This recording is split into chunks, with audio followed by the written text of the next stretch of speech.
The current ratio is the result of dividing your current assets by your current liabilities found on your balance sheet. Current assets are your most liquid assets that will be converted into cash within the next year. They include cash on hand, accounts receivable, and inventory.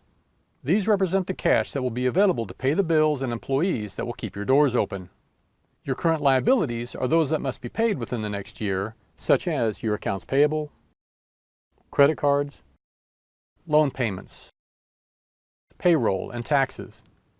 If you consistently have more current assets than current liabilities, you will be building your cash reserves for reinvesting into the company, paying down debt, offering bonuses to your team, and paying yourself more. When you divide your current assets by your current liabilities, a ratio of 0.5 means you only have half as many current assets as you have current liabilities coming due. Challenging times are ahead. A 1.0 means that you have the same amount of current assets as current liabilities. This is not the time for raises. And a 2.0 means that you have twice as many current assets, which means there will be cash surpluses in your future. Want to solve the mystery of your cash flow?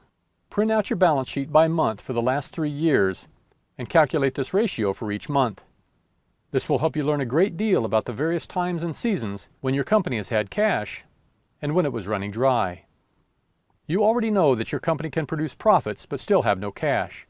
That is because sales that go onto your accounts receivable don't put cash in the bank, and capital purchases, debt principal payments, and inventory purchases don't show up as expenses on your P&L.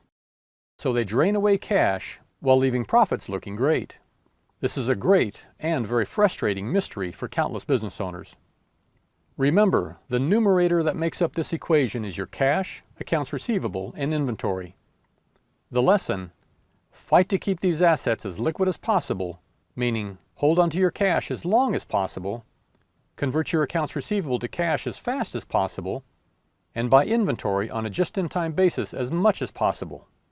And then remember, the denominator is your accounts payable, credit card debt, loan payments, payroll, and taxes. The lesson: limit your debt to only what creates a great return and keep a tight rein on your payroll. Do you want to create a company that consistently produces excess cash? Create a plan to get your current ratio at 3.0 or better. It will change your life.